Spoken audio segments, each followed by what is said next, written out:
G'day fellas, and welcome to a laid-back video where we are going to be talking about theory crafting for the brand new House of Lancaster civilization. They're a variant civilization for the English, and they are coming in the Knights of Cross and Rose DLC.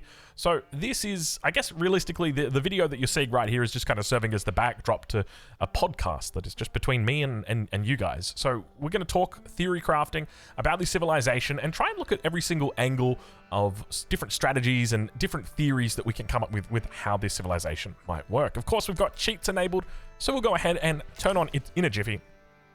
And I think, number one, with this civilization, you want to try and get up to feudal age, and you want to do that pretty quickly. So, obviously, there's different sort of approaches you could go, different philosophies that you could go, but I think, generally, it's going to be a focus around manors. Just simply because a town center, if we were to look at these two and compare them, right, a town center is more of a long-term investment. You put the town center down, that's 750 resources. Now that town center has got to slowly trickle in villages for you to make, and then over time, those villages will eventually pay off themselves, and then the town center. And that's going to take anywhere between, I don't know what the exact number is, but I would suspect probably in like 4 to 6 minutes.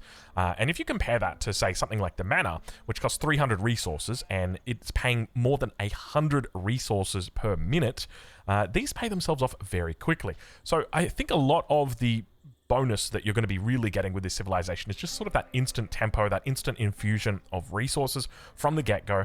You can effectively pay for 2 manors or a lower price than what you would for a town center, and you're going to be getting a huge amount of resources that come in. This works out to be about 3 villages each manor. So if you can put 2 down, then that's immediately like 6 villages that you're just getting straight away. Obviously, we want to try and be working towards the cap. So the cap is 3. So let's talk a little bit about breakpoints and that kind of thing. So when it comes to which way it's going to go, to be honest, I genuinely think it's probably going to favor. It's going to depend on the meta. But I will say from the outset that with this civilization, I suspect that pretty much you're always going to want to play around the mana. I think it's going to be a really, really important component of it. We've seen civilizations in the past that just haven't played around their unique economic component. Like, as an example, we've seen Ottoman players. I remember watching a Casper game where he just played the Ottomans and never made the military school. We've watched Malian games before where they just never made cows because either they didn't want to, or they didn't think it was worth it, or they just weren't familiar with the mechanics, or maybe they just didn't value the mechanics enough here. But I think generally whenever you've got these, it's probably a good idea to consider investing in them. So when it comes to your landmarks, I think that there's like 3 primary ways that you can do it. The Lancaster Castle, I think one of the big components of this is actually going to be a fast imperial strategy, which I think we should probably just get out of the way straight away. I want to talk about the fast imperial strat. So basically the idea is this, and keep in mind this is like real early stage fast like theory crafting, but basically the idea is you're going to go Lancaster Castle, okay, and this is going to help you defend. You probably wouldn't put it there, but we'll just put it there. We normally want to try and cover resources with this. Even though you can't garrison, it does give you that extra little bit of arrow. And then from here, I think the best bet is just going into like as many manors as you can justify without dying. So that means if you're up against like a 2 TC play, then maybe going into like 6 manors. If you're up against like a single TC play, professional scouts, then maybe just the 3 manors. But I definitely think you want to try and get 3.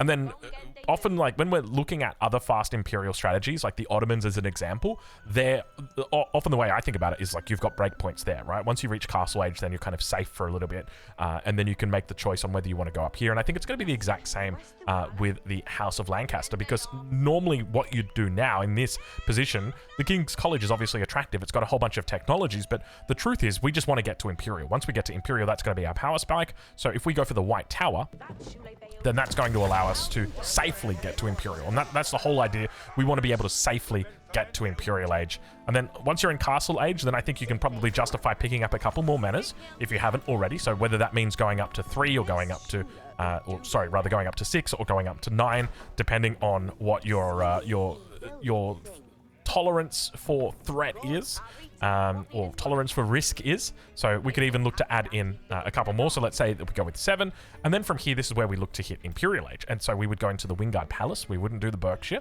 because the idea is once we get to Imperial, we're safe, because we're going to be able to call upon things in the Imperial Age. So one of the big components here, so if we just start, is the Demi-Lancer.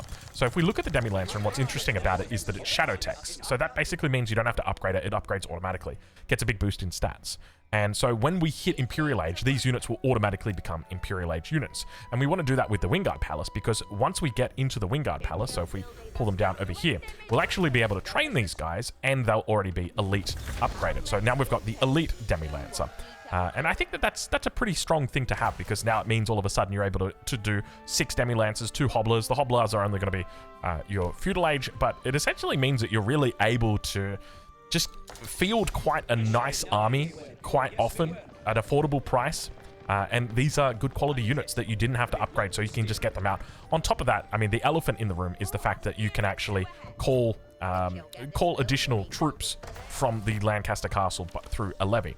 So ideally, I think you want to probably be doing this once you've got the 9 manas in. So now that we've got the 9 manas in, we can start to do that. And if you take a look at the army sizes here, it starts to get a little bit crazy. So this is the first one, the Yeoman, 17 Yeoman, not bad.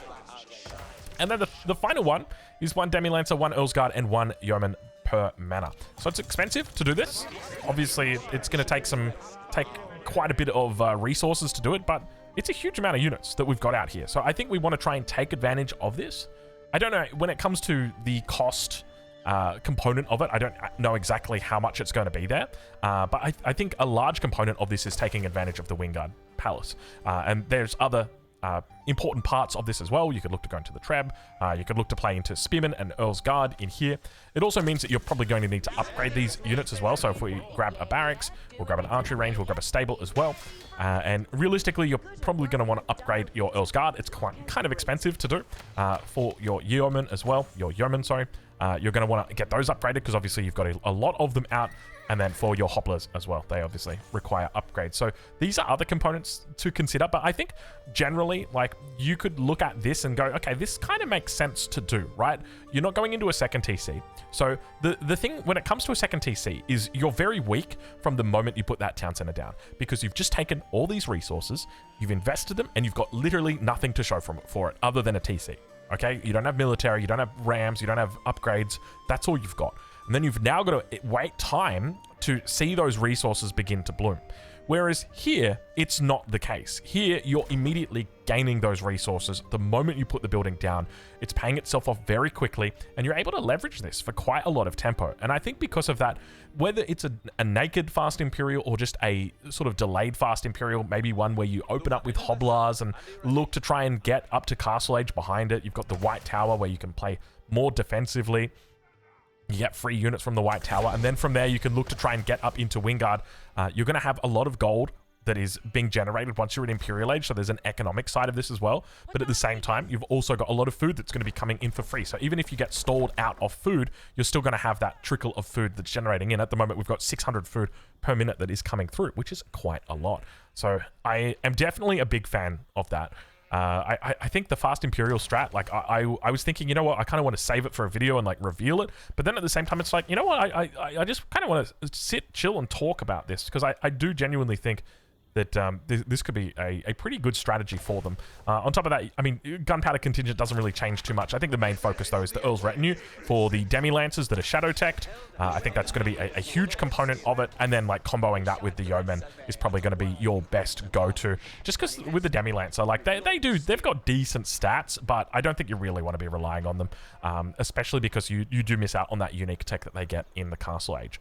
So let's rewind a little bit. We'll go ahead, we'll restart the game. So now we've sort of talked about that first strategy of sort of going into a fast Imperial type of strategy. The next thing I just want to sort of talk about is your alignment with regard to your landmarks, because I think that there's definitely 2 different ways that you could play this. So if we grab our Inner Jiffy in again, so I think Abbey of Kings is probably going to be the go-to for most of the time. Though, to be fair, like, as I said, like, Lancaster Castle, if we really review it, it's like 500 health and an arrow slit emplacement on your manors. You can live without that, right? Like, if it was manors, get 500 health, arrow slit emplacement, and your manors also generate a trickle of gold equal to, like, 1 vil, right? Like, let's say 30 gold or 35 gold per minute. Then you'd be like, okay, we have to go Lancaster Castle. But there's definitely a component of this which is like, hey, we don't want you to feel like you have to go Lancaster Castle if you're going to play into the manor. And I like that a lot because it leaves it open and it says, hey, basically you can play Abbey of Kings if you want, and you can still make manors. That's not a problem at all. Of course, these manors are not going to be as strong. They're quite weak, in fact. However, you can still make them, you can still use them, you're not losing anything other than that arrow slit. So that means if you can make up for your potential defense with an offensive component, then there is definitely a world where you could see success by going for the Abbey of Kings together with the manor. So I definitely do like this component of it. I think that if you're going to play into the Abbey of Kings, if you're going to spend a little bit more time with the civilization in the feudal age, then it definitely makes a bit more sense to go into the King's College. Realistically, the White Tower, talking with Frank, who's one of the developers behind the scenes for this DLC, he thinks the White Tower is incredibly strong, which is great. We want both landmarks to be competitive, right? The primary reason why the White Tower is strong is just because of the bonus that it's going to be providing to a lot of its units. It is a stackable bonus that you can get, and it increases the damage on quite a few units. And because of that, it adds to that. It gets the tempo started, the ball rolling. It also provides a couple of Earl's Guards. But I want to focus on the King's College, because there's some pretty cool stuff that's in here. And so we've already talked about the fact that you're able to start stacking up your Lord of Lancaster, and they all give you a bonus to the health. Well, there's other bonuses in here that we can get that are really quite important. So number one is going to be Collar of Esses, or Esses, which is going to be giving you 6 bonus damage for your Demi-Lancers and your Knights. This is incredibly powerful, right? If we think about one of the most common things that we see, it's Knights against Knights, because Knights are fast, and we send Knights to go and catch them, and then the Knights do catch them, and the Knights have to fight against the other Knights. So if you can have Knights that have not only got that base damage, but have also got that extra damage against other Knights, then all of a sudden that makes them very good. And you might look at 6 damage and think, oh, it's only 20%. It's really not that much.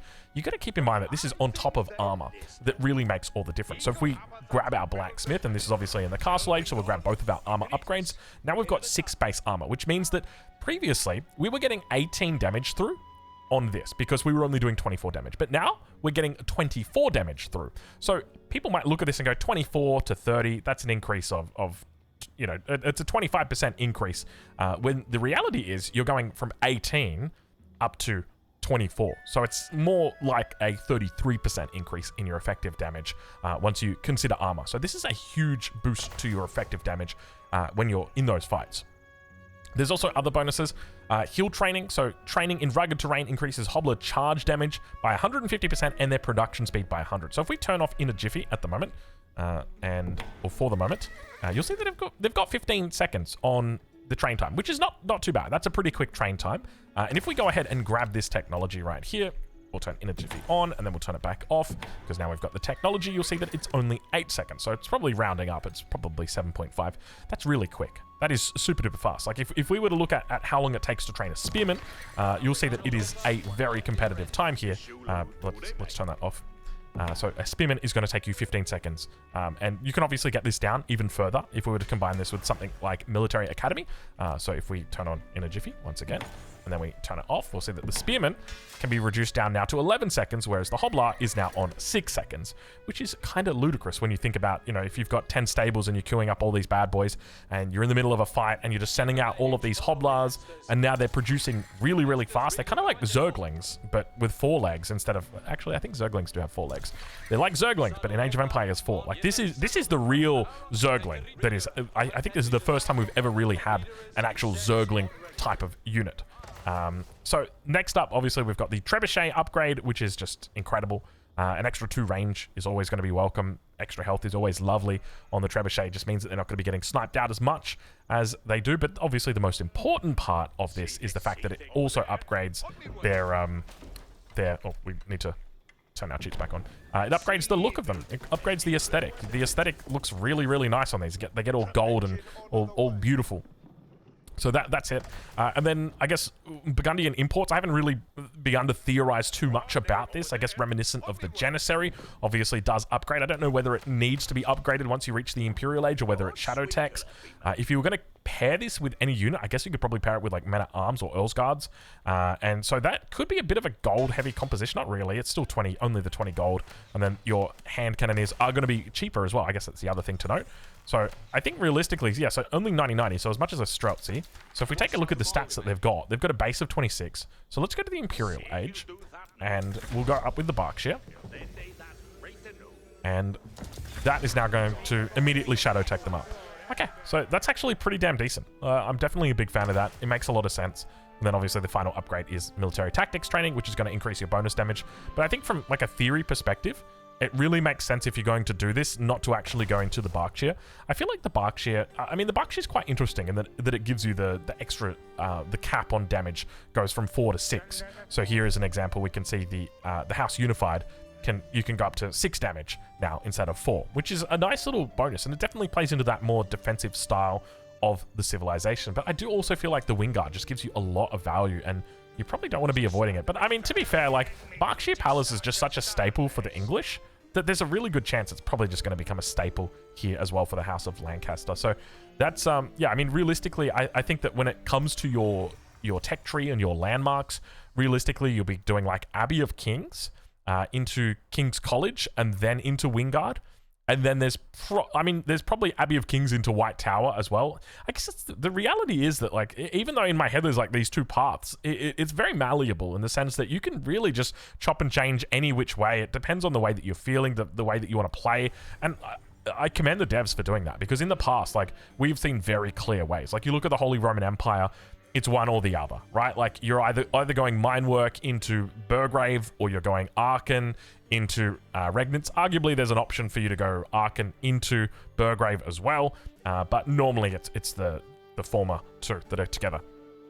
Okay, so now that we've done that, let's talk a little bit about base building, which is always one of my favorite parts of any strategy game. It's making sure that I optimize the base layout, and it's not so much optimizing the base layout and going, okay, that's my base layout. It's more about understanding like the core components of why do I want to put things where I want to put them.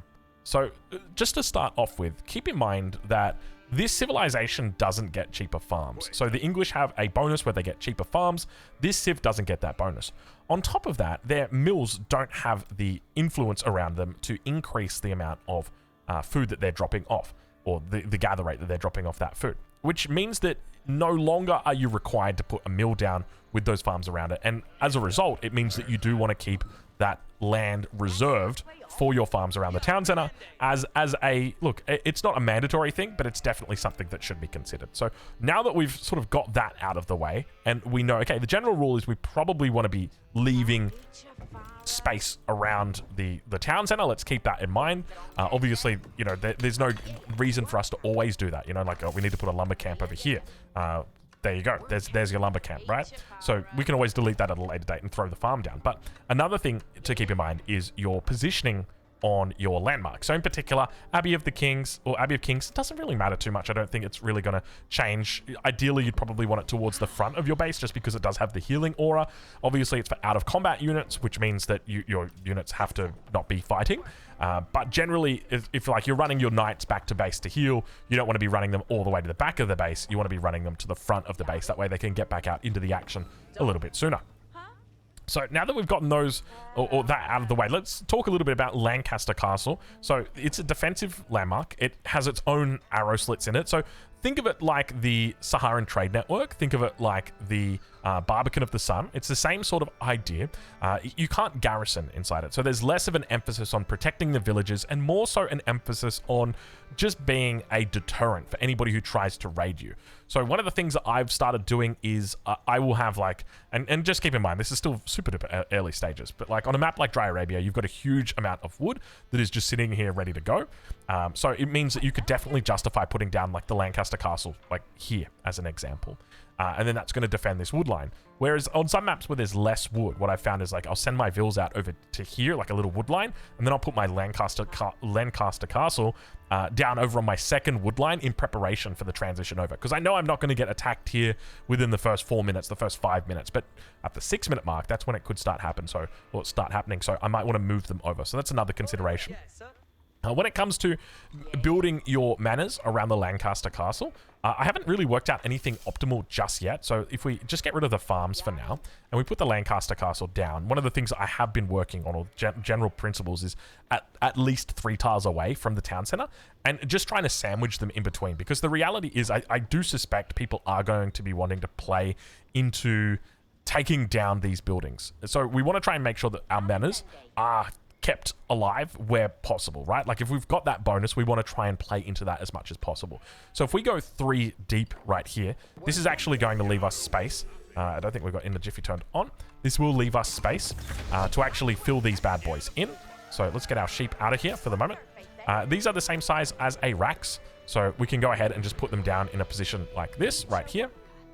And as long as you align it with the center of the town center, then you'll be able to get those two. And then that way, like, these two are pretty much locked and loaded, right? Like, realistically, no one's going to come in here and try and siege these down. If people are sieging these down, you're probably in a lot more trouble. You're not going to be coming in here with a couple of spearmen and trying to siege these bad boys down. So that's the first thing. I think from there, you probably want to avoid going around the town center. But then again, it's one of those things where it's like, okay, how much do you really want to play into this? Because I think that it's almost similar to the Japanese in the sense that with the Japanese and the way that they build farms around their town center, you can absolutely accept a loss of, like, when you think about their landmark, the Kura storehouse that builds farms, you can accept a loss of like 2 farms, right? Like that's okay. I'm fine with that. Even 3 farms, sure, why not? Whereas here, just by doing this, all of a sudden, now we've lost 4 farms. We can't build 4 farms. And of course, we could look to try and align this with the base. If we take a look and delete these right now, we could align this with the town center, and then that way it's only 3 farms that we're going to be losing. And then by doing that, it means that we can sort of loop up around this top side and play more into this perspective. And then once the farm is down here, you could even look to get the, let's grab the next one. So you could go right there as an example. And then that way you're maximizing your farms around the town center, but at the same time, you're also looking to protect your manors. Now, there's another mindset for when you're playing with this civilization. And that is that you can use your manors intentionally in a way that is going to deter your enemy from even further attacking your villages. So as an example, here we go. We'll start off. And once again, we've got a good wood line down here on the back. We've also got a wood line on the front. We've got gold. So now which resource do we prioritize more? Do we prioritize this wood, or do we prioritize the wood and the stone, or do we want the wood and the gold? And I think the answer is almost always going to be we want the gold. We need to make sure that gold is secure. So what we could look to do is let's go ahead and we'll put these out here somewhere in a position like that. And we'll put our lumber camp out here. And what we now could look to do is put our Lancaster castle right out here. So quite far away from the town center. We probably wouldn't go up this far, but right here, as an example, should be able to protect any villages from cavalry raids. And so we go ahead and we pop our cheats on. We might leave them on here. And now that we've done that, we could look to, instead of putting our manors back here, nice and safe around the town center, we could say, okay, well, you know what? I'm going to put this manor right here. And it means that in the event an enemy comes in and looks to attack me, looks to raid me, the manor is now going to be firing upon them. It's 6 tiles of range, so as much as a yeoman, which is a decent amount of range, and it's once every 3.6 seconds. So this is one of those things where it's like, it's a deterrent. You're being raided, and now all of a sudden you can deter that enemy. You can say, hey, do not attack me. So when that scout comes in, now that scout is going to be attacked multiple times by the manor as well as by the Lancaster castle. So that's another way that you could definitely think about it. But I think this is probably a little bit more of an advanced technique, just because if you're going to be pushing it to this kind of limit, you're going to have to be very cautious on how you're scouting the opponent. And because of that, I think we can probably go for a little bit more of a conservative approach with the way that we're going to be positioning things. So I don't know if there's necessarily a rule on wanting or how far away you should place your Lancaster castle away from the town center, but I think it's probably a good idea you should prioritize securing resources with it or protecting resources with it. So as an example here, you could look to try and protect your gold with it. And if we do that, if we protect the gold here, and let's say that we knew that we were going to protect the gold here, so we built our house and our mining camp in this sort of configuration, then what we can still do is we can still protect our gold. And we've actually got quite a nice little spawn here. So we'll go ahead and wall up towards that top side, so we're completely walled in. So one of the things that we could also look to do is just wall across like this. Keep in mind, you can still technically walk in between it. It just makes it more difficult for the enemy, right? Like, if you see this wall, you're less likely to click through. And the goal at the end of the day isn't to kill the enemy units, it's just to make sure that they're unsuccessful in their attacks. So from here, what we then could look to do is go, okay, well, I'm going to go ahead and where's our lumber camp? Our lumber camp, we could put it here, or we could put it up over on this side. It's a little bit closer. So now we've got the wall up here. We could look to go, okay, well, we'll put one down here. We'll put one down here. We'll put another one there. And there we go. There's our 3. And so now you've kind of got the best of both worlds, where you're not necessarily restricting yourself to a base configuration in the sense that you can come out and put that Lancaster castle anywhere that you like. But at the same time, you're still going to be able to keep your manors safe. And I think that's super duper important, especially because at the end of the day, not everybody is beastie. Not everybody is going to be able to scout their enemy every single second of the day and keep a track on, okay, should I be making units? Should I be aging? And if you make that mistake and your manors are out of position, they will get punished. So that is a huge consideration, I think, when you're playing as this civilization. So yeah, I think realistically from a base building perspective, that's pretty much it for the early game. Like even with this, like you're still happy with this amount of farms, right? Like if we look here, that's 8 farms that are around the town center. That's 1 less mill that we need to make. It's 8 villas that are guaranteed security. Of course, we could always try and guarantee, like let's say if we cancel these and we do end up getting all of these farms around, just pretend that there's not a lumber camp right here and that we indeed have a farm over here. So in this situation, there is absolutely a world where you could look to try and get that Lancaster castle a little bit further away. But if you do that, then all of a sudden you're not getting that nice little daisy chain that we always want, just because it means if you've got your yeomen in here, it's very difficult for the cavalry to come in and attack you, because you can just put all the villas in the town center and now all of a sudden your yeomen are protected. Whereas if these are a little bit too far away, if you went out and, you know, put the Lancaster castle, like let's just quickly restart again. But if you put it, so 5 tiles away, if we do the math here, it's 2 tiles for a farm, 3 tiles for a military building, and the men is the same size as the military building. So if we said, okay, we're going to put it 5 tiles away from wherever it is in the direction that we want. So once again, we've got this spawn over here. So we want 1, 2, 3, 4, 5. So if we go for that right there, and then from here we can put our farms around the town center, and then that will leave us space for our manors. And so if we were to put our manors down along here, like that, so we've got space. And now if we take a look, so this is doing a very good job of defending our gold. We could even pull it closer to the gold. It's doing a good job of defending the wood. But is there a risk that we're not daisy chain? Oh, actually not really. Maybe that's the play then. Maybe that's the play, because this seems pretty fair to me. If, like, realistically, this seems good, and it looks very good from an aesthetic perspective as well. I'm sure Talisman at 2278 is going to be looking at this going, wow, that looks great. I think I'm going to switch. I bet you are, Talisman. I bet you are. And I bet you're going to map hack when you do it as well, won't you? Sorry, Talisman. I hate to call him out, but you got to keep him in check. Legend of Talisman 2278. Look it up. It's a good game. That's probably one of the best casts we've ever done. I think probably that is peak Drongo right there. But yeah, I think this probably makes a fair bit more sense. And then if you do that, I mean, it's going to depend how far away the gold mine is and stuff like that. But you can see, obviously, we fit this very snug in.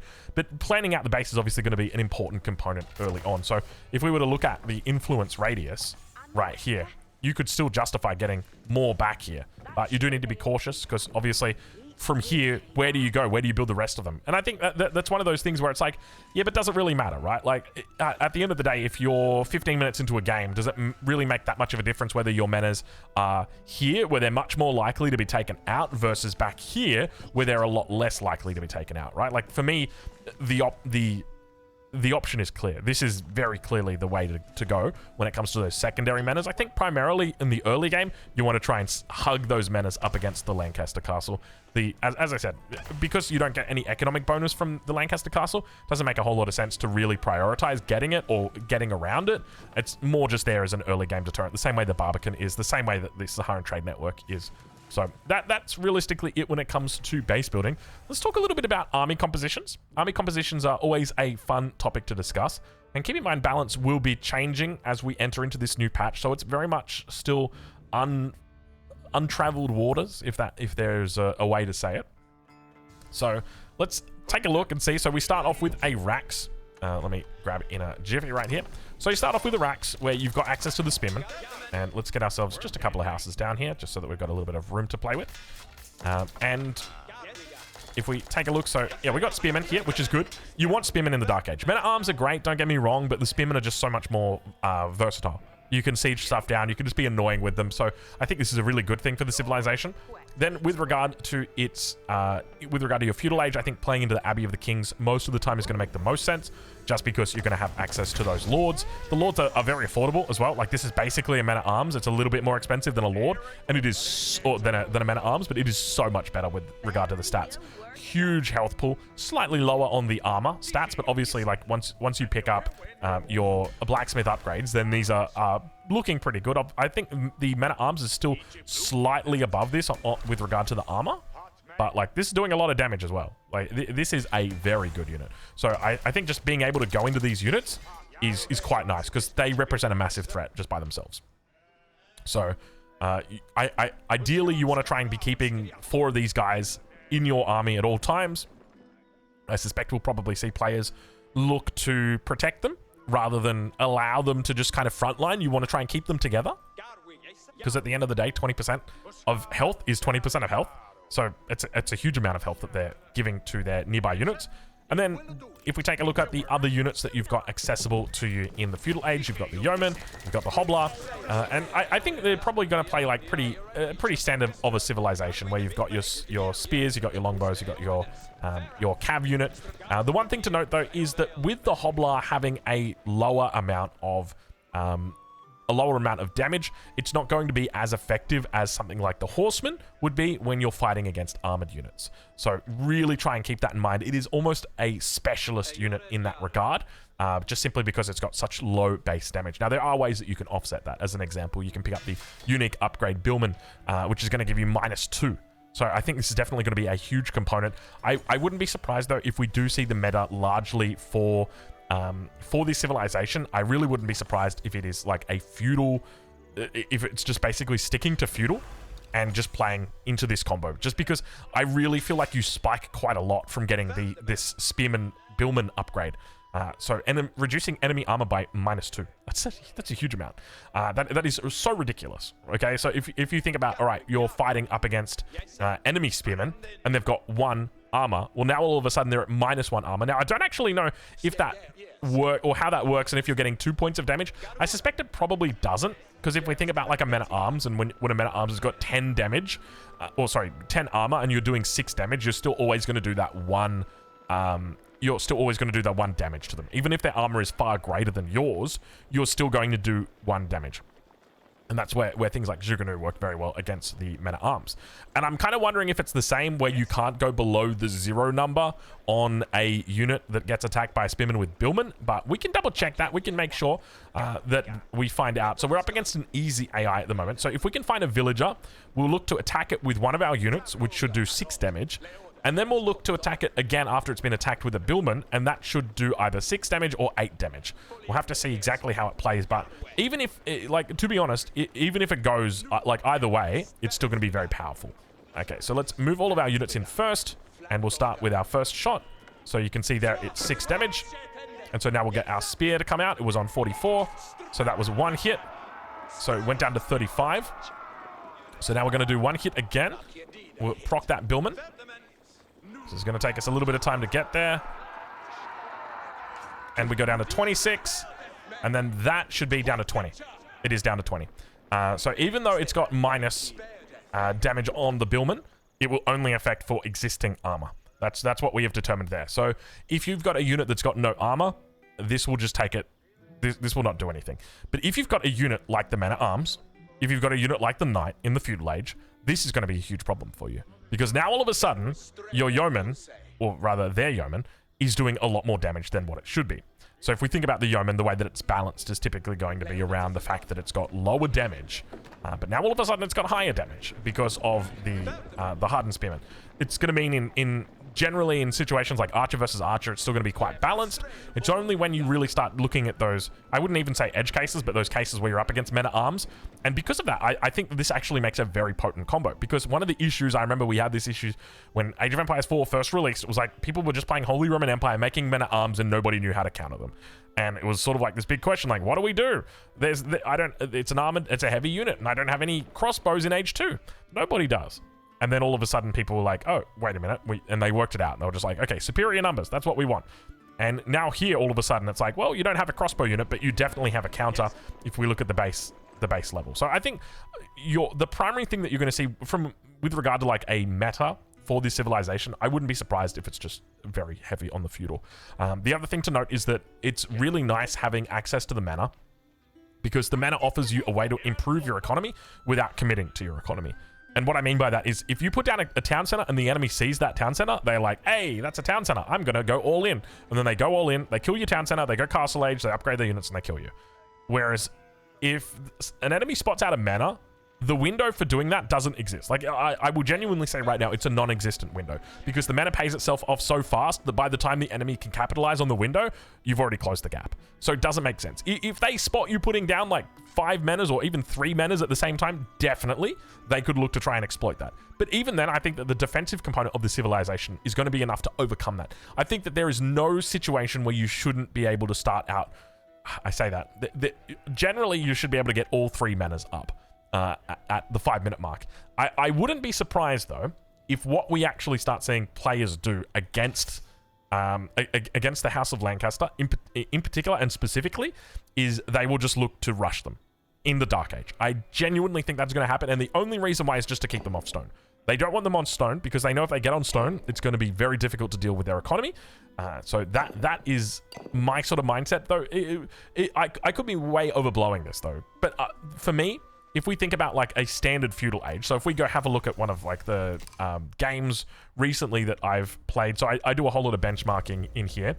So if we take a look, I don't know if this Dry Arabia is an accurate benchmark. Let me double check. Should be about 10 minutes long. Once the game loads. Yeah, 10 minutes long. Okay, so this should be an accurate benchmark. So we can get a rough idea of how much of an impact those early manas are actually making on our economy, because if we think about it in those terms, it's going to make a little bit more sense. So let's speed through right here. So if you haven't seen this, this is already this is part of a build order guide that I've done for the House of Lancaster. It's a basic build order, really simple to follow, really easy. Starts off with 6 vils on food, 2 vils to gold, 2 vils to wood, 3 vils to stone.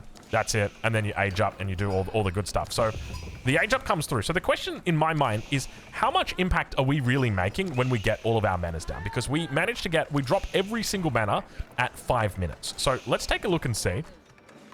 So our age up is coming through about 4 minutes 10, 4 minutes 20. And keep in mind that, like, I will just say now, you're going to be playing against a lot of other House of Lancaster players and a lot of Knights Templar players. And Knights Templar, at least from all of my theory crafting at the moment, is going to be a very aggressive civ.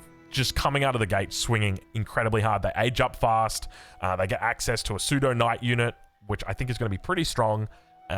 It's a powerful civ. So I'll just leave that there. But let's take a look and see. Assuming that you can get to 5 minutes and nobody's attacked you, so you can see right there we're at the 5-minute mark, and there is our mana. So now at the 5-minute mark, how many vils do we have? So we've got 21 vils, which is a decent amount of vils with regard to your economy. If we were to think about, say, the Holy Roman Empire at this point, they would have an Ark and Chapel. There would be prelate buffing, maybe 12 vils, maybe a few more. Depends on how good of a spawn you get. On a spawn like this, it's probably buffing, 7 vils under the TC and 4 vils over on wood. And there's a whole bunch of vils that are on gold. So it's going to be variable, whereas this is something that you can always count on. This is something that you can always quantify, something that you can always guarantee, as long as there's no aggression. And at 5 minutes and 30 seconds on the dot, we get our 3rd mana down. And that means our economy effectively right now has gone from 22 vils to 31 vils. That is a huge increase. We've gone up by about 40% on an economic-wide scale.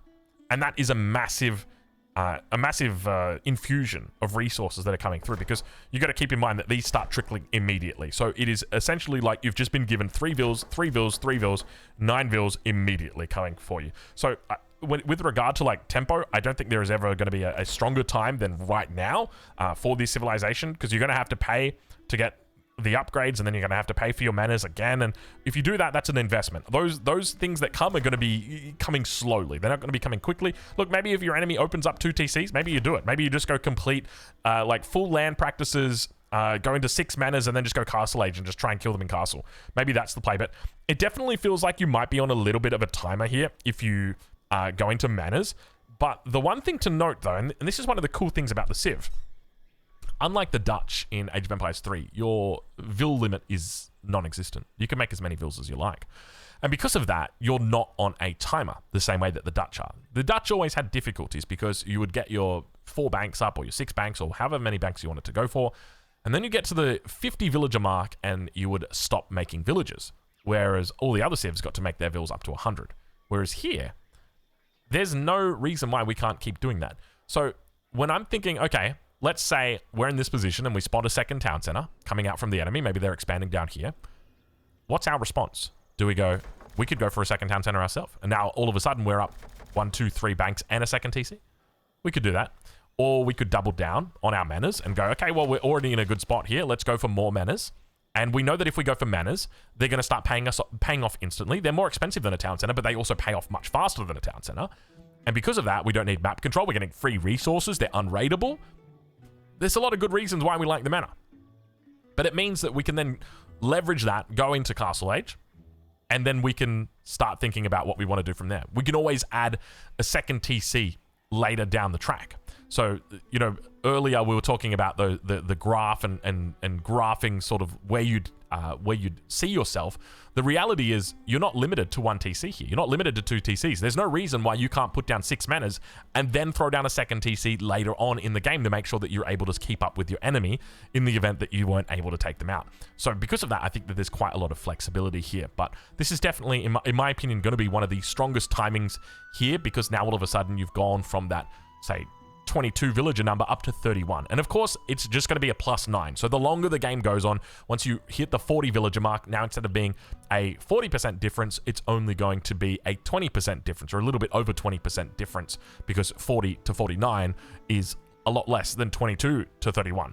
So that's the primary thinking there, is that this is a very powerful moment, and we want to try and capitalize on this.